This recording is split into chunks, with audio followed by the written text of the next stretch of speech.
The Pacific Theater, stretching from 1942 to 1945, was a realm of unimaginable brutality.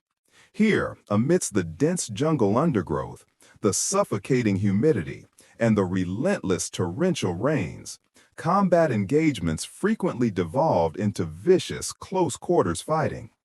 Visibility was often measured in mere yards, with encounters routinely occurring at ranges of less than 30 yards, demanding immediate, decisive firepower. Into this crucible, American forces deployed a weapon seemingly tailor-made for such an environment, the 12-gauge pump-action shotgun. Building on its formidable reputation from the trench warfare of the Great War, models like the rugged Winchester Model 97 trench gun and the dependable Model 12 offered a potent, rapid-fire solution. Its wide buckshot pattern at close range promised to clear jungle paths, sweep Japanese foxholes, and break bonsai charges with brutal, overwhelming efficiency. Yet, beneath this perceived advantage, beneath the very promise of its tactical utility, lurked an unforeseen vulnerability. The true adversary here for this particular weapon system was not solely the fanatical Japanese Imperial Army. It was the relentless, corrosive embrace of the jungle itself, specifically its devastating effect on a seemingly minor detail, the ammunition. The paper-cased shells, designed for temperate climates, would quickly swell, jam, and ultimately fail, transforming a powerful tool into a dangerous liability, creating a forgotten ordeal that haunted American troops from the initial landings at Guadalcanal to the bloody final campaigns on Okinawa.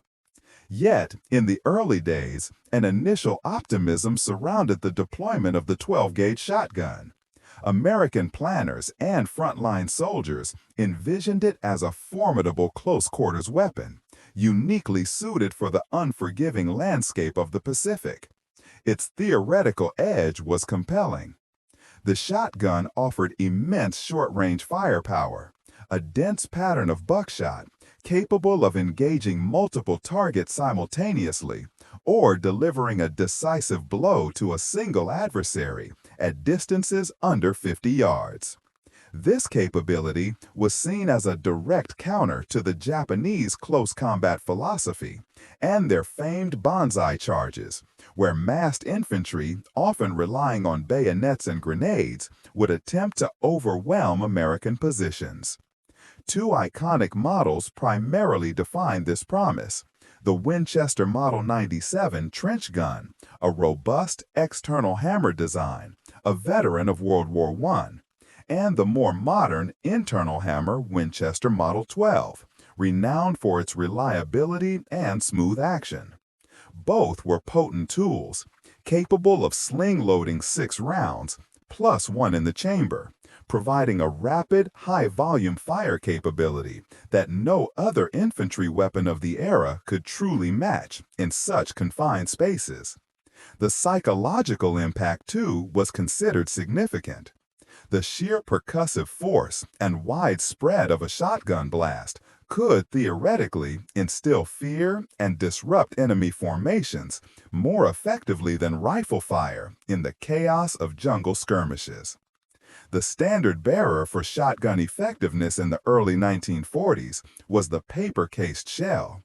This ubiquitous 12-gauge cartridge was a familiar sight to civilian hunters across America. Its construction, a brass head containing the primer, fused to a robust paper tube, designed for economy and performance in temperate climates. Inside, a charge of smokeless powder propelled a payload of buckshot. Typically, this meant 9 hardened lead pellets of 00 buck. Separated by layers of cardboard and felt wadding, these projectiles were held in place by a roll crimp or star crimp at the shell's mouth. This design was perfectly adequate for a duck blind in Louisiana or a skeet range in California.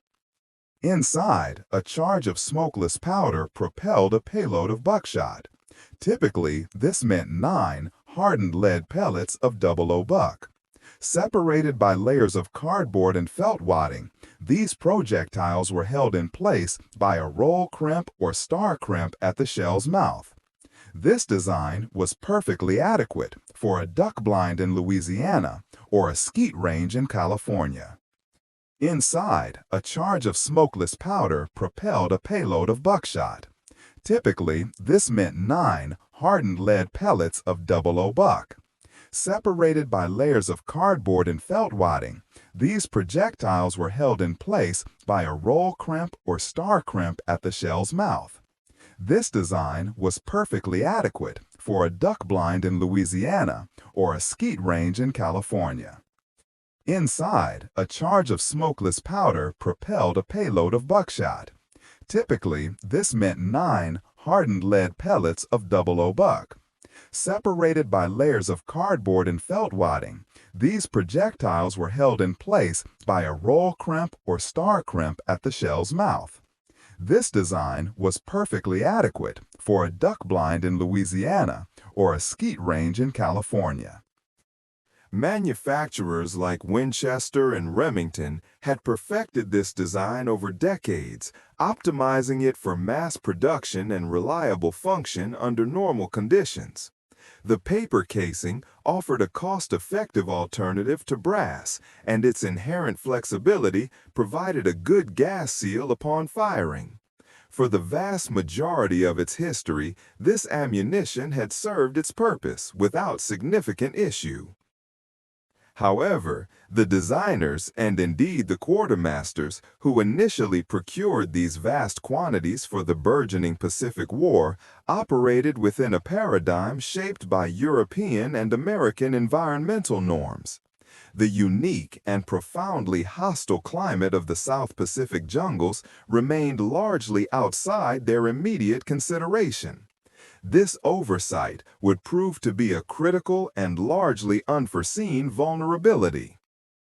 The American-designed paper-cased shotgun shell, though robust for its intended European and domestic environments, faced an entirely different kind of adversary in the Pacific.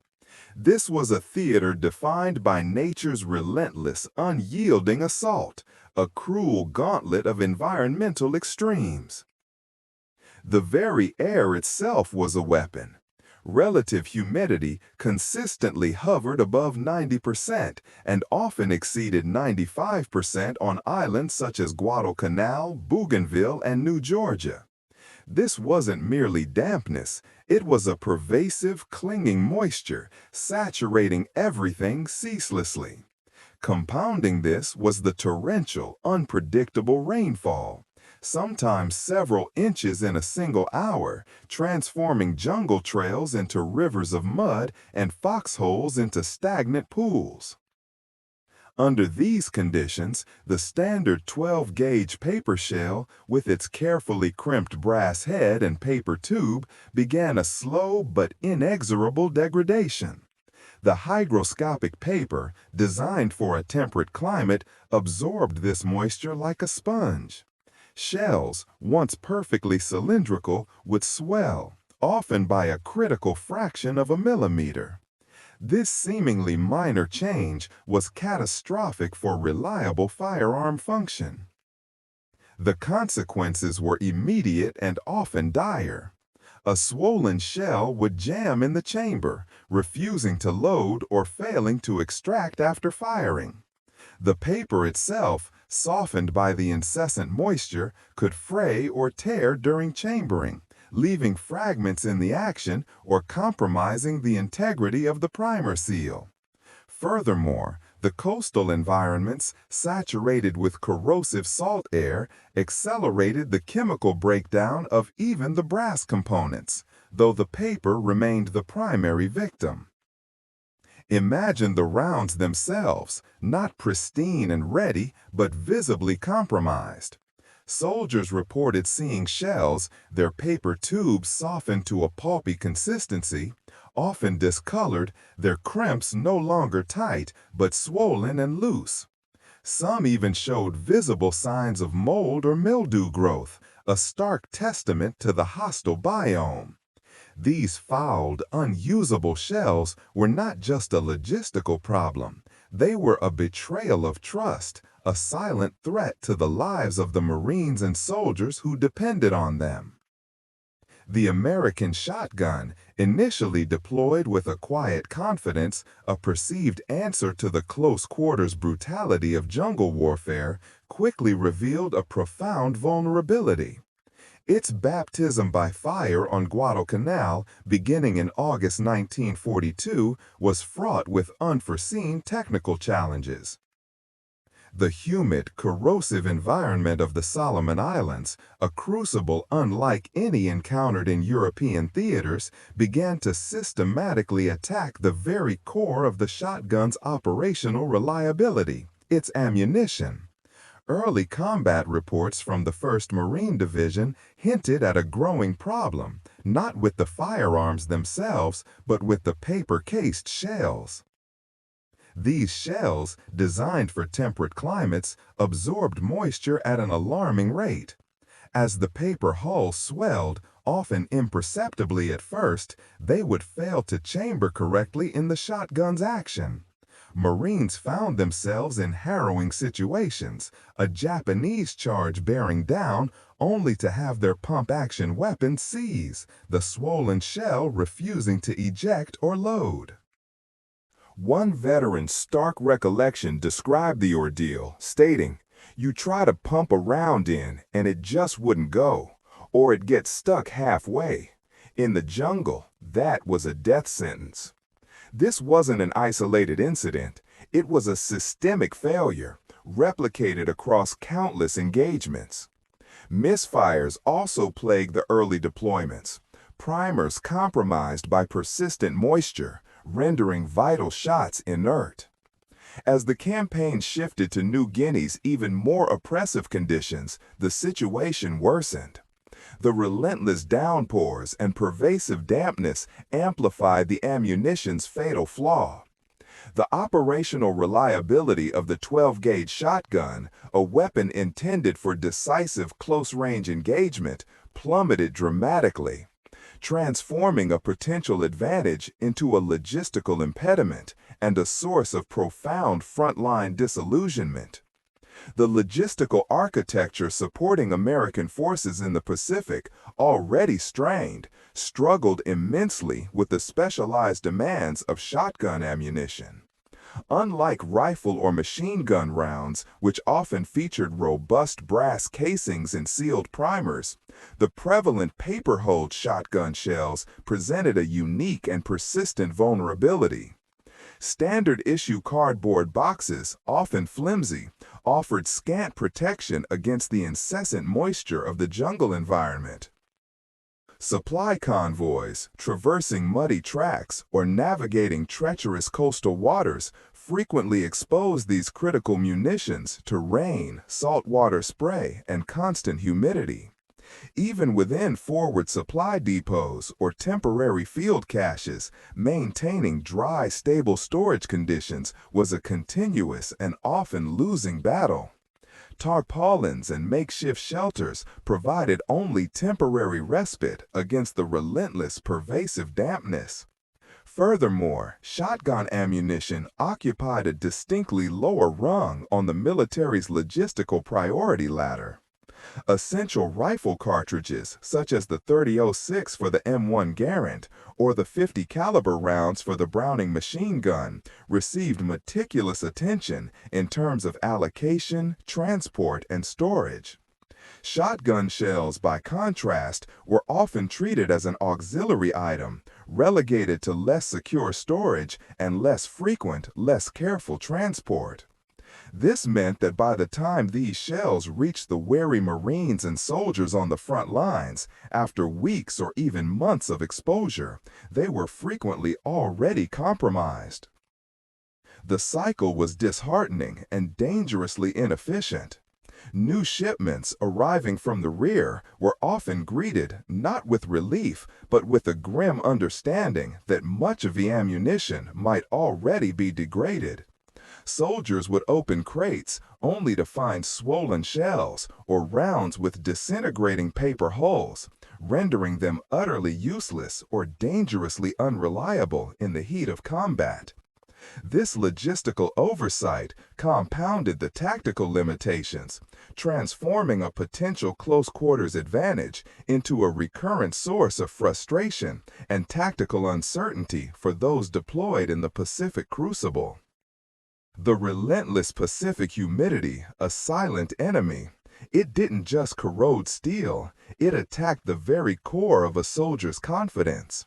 For those issued the 12-gauge shotgun, its paper shells, designed for temperate climates, became a cruel liability. The promise of devastating close-quarters firepower rapidly dissolved into a gnawing uncertainty. Imagine preparing for a jungle ambush, the enemy just yards away, only to have your primary weapon seize solid. This wasn't merely a malfunction. It was a betrayal of trust, an erosion of the soldier's faith in his most vital tool. Veteran accounts often paint a stark picture of this exasperation. Sergeant Frank Kowalski, serving with the 1st Marine Division on Peleliu, recounted the struggle, stating, "Those damn paper shells, they'd swell up like balloons. You'd cycle the action and nothing, just a jammed gun and a target still standing." The problem wasn't sporadic, it was pervasive. Soldiers carrying a Winchester Model 12, laden with a full magazine and sling, endured the substantial 5-kilogram weight, a dead burden, if its ammunition failed. Many simply stopped carrying them, choosing instead a more reliable M1 Garand or a Browning automatic rifle. The tactical implications were immediate and profound. Shotguns, once envisioned for aggressive jungle clearing, were increasingly relegated to non-combat roles. Perimeter guard duty, prisoner escort, or rear echelon security became their unfortunate primary functions. In the brutal slogs across New Guinea or the Solomon Islands, where every ounce counted, a shotgun that couldn't reliably fire was often jettisoned. One Marine, identified only as Corporal Johnson in a post-war interview, reportedly left his shotgun leaned against a tree near a recent skirmish, remarking, "It's just dead weight, better to carry more water or grenades." Yet, despite the overwhelming frustrations, the shotgun's inherent appeal was never entirely lost. In specific, controlled scenarios where ammunition could be kept dry or during initial assaults before deep jungle penetration, its psychological impact and devastating close-range spread remained undeniable. For clearing a Japanese bunker, its buckshot could be brutally effective in the initial moments of entry. Some commanders, recognizing this niche utility, still advocated for their limited deployment, particularly in urban combat, like the Battle for Manila, where engagement distances were often minimal and reliable resupply was sometimes possible. The idea of the shotgun continued to tantalize, even as its practical limitations often disappointed. Ultimately, this widespread ammunition failure forged a deep chasm between the shotgun's theoretical potential and its combat reality. The soldier's trust, once easily given, was systematically eroded. This critical logistical flaw, more than any tactical shortcoming, condemned the shotgun to its marginal status within the Pacific Theater's arsenal. By the time reliable brass-cased M19 ammunition finally reached the front in March 1945, years of combat experience and entrenched skepticism had already rendered it largely irrelevant to the strategic calculus of the war's final brutal campaigns. Reports concerning the critical failure of paper-cased shotgun ammunition began to filter back from the jungle fronts of Guadalcanal and New Guinea. The unique confluence of relentless humidity, pervasive moisture, and the corrosive salt air created a logistical vulnerability that conventional ordnance design had simply not anticipated. However, the sheer scale of this environmental challenge and the shotgun's initial niche classification meant that a dedicated solution took time to register within the immense machinery of wartime procurement. By late 1943 or early 1944, as the evidence mounted from field ordnance reports, the U.S. Army Ordnance Department finally initiated development of a truly climate-resistant round. This focused effort, driven by direct combat experience, led directly to the M19 brass-cased shotgun ammunition. It was designed specifically to overcome the pervasive failures that had plagued the standard paper-hulled shells in the Pacific's unforgiving conditions. Unlike its conventional predecessor, which readily absorbed moisture and swelled uncontrollably, the M19 featured a solid brass case. This material choice rendered the ammunition impermeable to the jungle's incessant dampness, eliminating the catastrophic jams and unreliable chambering issues that had plagued servicemen. The brass provided consistent extraction and dependable ignition, an absolute necessity in the high-stakes, close-quarters engagements where shotguns were theoretically most effective. Yet, despite this significant technical improvement, the path from design to widespread deployment was not without its own challenges. The M19, while a superior product, required new manufacturing processes and considerable resource allocation.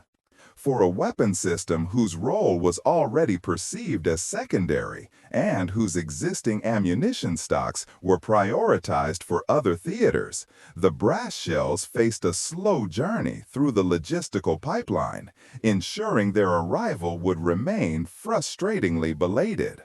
The long-awaited solution, the brass-cased M19 shotgun ammunition, finally entered the logistical pipeline in March of 1945. This date is critical, a stark demarcation point, marking its arrival just as the Pacific War's brutal climax was unfolding. By this stage, the island-hopping campaigns had forged seasoned combat doctrines, specific tactics for overcoming entrenched Japanese defenses, and a hierarchy of proven weaponry. Years of arduous fighting, from Guadalcanal to Peleliu, had solidified the roles of other specialist firearms. The M22 flamethrower, for instance, had become the undisputed king of bunker neutralization. Its terrifying efficacy a psychological weapon in itself. The Browning automatic rifle, the BAR, provided crucial suppressive fire, while grenades and rifle grenades cleared caves and strongpoints. These instruments, hard-won through bloody experience, were deeply integrated into squad-level tactics. The shotgun, despite its theoretical advantages in close quarters, had already cultivated a pervasive reputation for unreliability. The catastrophic failures of paper case shells, swelling and jamming in the oppressive jungle humidity, had eroded troop confidence. Introducing a new, more robust ammunition type in the dying months of the war could not easily erase years of operational distrust. Combat troops, facing an enemy willing to fight to the last man, relied on absolute certainty in their equipment. Consequently, the M19's operational window to demonstrate its true potential was severely limited. The final major campaigns, Iwo Jima in February-March 1945 and Okinawa from April to June 1945, presented formidable challenges. These were battles dominated by heavily fortified cave systems, concrete pillboxes, and a deeply dug-in enemy. They demanded sustained fire, explosives, and the methodical application of flamethrowers, rather than the fluid close-range jungle skirmishes where a reliable shotgun might have carved out a niche. Years of arduous fighting, from Guadalcanal to Peleliu, had solidified the roles of other specialist firearms. The M22 flamethrower, for instance, had become the undisputed king of bunker neutralization. its terrifying efficacy a psychological weapon in itself. The Browning automatic rifle, the BAR, provided crucial suppressive fire, while grenades and rifle grenades cleared caves and strongpoints. These instruments, hard-won through bloody experience, were deeply integrated into squad-level tactics. The shotgun, despite its theoretical advantages in close quarters, had already cultivated a pervasive reputation for unreliability. The catastrophic failures of paper case shells, swelling and jamming in the oppressive jungle humidity, had eroded troop confidence. Introducing a new, more robust ammunition type in the dying months of the war could not easily erase years of operational distrust. Combat troops, facing an enemy willing to fight to the last man, relied on absolute certainty in their equipment. Consequently, the M19's operational window to demonstrate its true potential was severely limited. The final major campaigns, Iwo Jima in February-March 1945 and Okinawa from April to June 1945, presented formidable challenges. These were battles dominated by heavily fortified cave systems, concrete pillboxes, and a deeply dug-in enemy. They demanded sustained fire, explosives, and the methodical application of flamethrowers, rather than the fluid close-range jungle skirmishes where a reliable shotgun might have carved out a niche.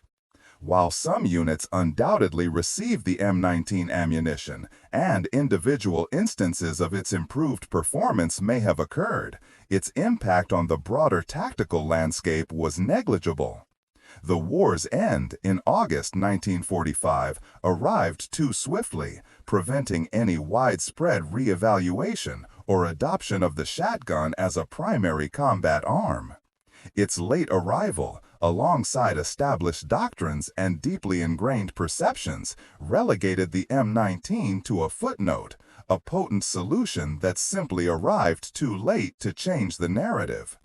One might argue that had this brass-cased ammunition been available from the outset in 1942, the shotgun's role could have been dramatically different.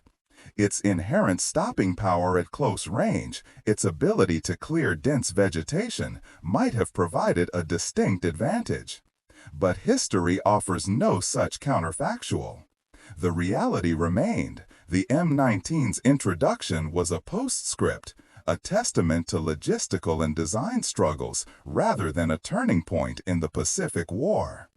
The arrival of brass-cased M19 ammunition, while a technical improvement, could not unilaterally redefine the shotgun's operational profile.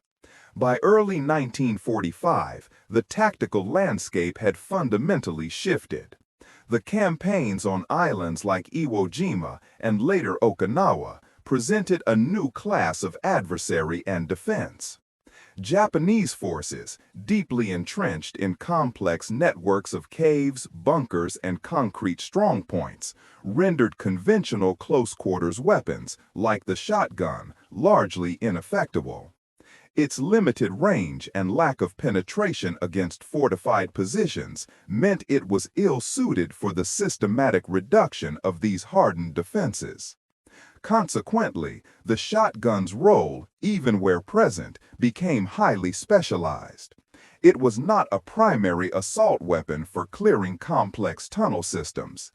Instead, its utility was found in specific, localized tasks: point security for patrol leaders, perimeter defense in jungle outposts, guarding prisoners of war, or clearing individual unfortified structures.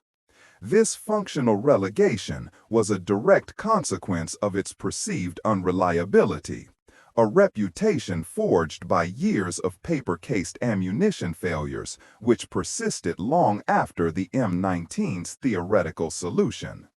Commanders, operating under immense pressure, prioritized weapon systems with proven, consistent performance against the specific threats encountered. Flamethrowers, demolition charges, and sustained automatic fire from weapons like the bar were the preferred tools for overcoming the formidable Japanese strongpoints. The shotgun, despite its theoretical close combat efficacy, remained a niche instrument, often an afterthought in the broader logistical and tactical planning, a testament to its continued marginalization in the Pacific theater. The Pacific theater, a crucible of unforgiving environments, exposed the inherent vulnerabilities of even the most promising weapon systems. The American 12-gauge shotgun, theoretically a close-quarters terror, found its potential crippled, not by enemy ingenuity, but by its own fundamental flaw.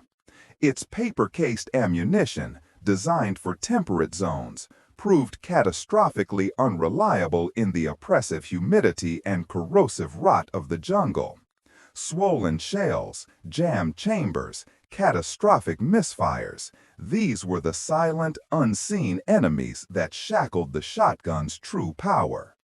While Japanese doctrine indeed offered no specific countermeasure to the shotgun spread, this theoretical advantage remained largely unexploited.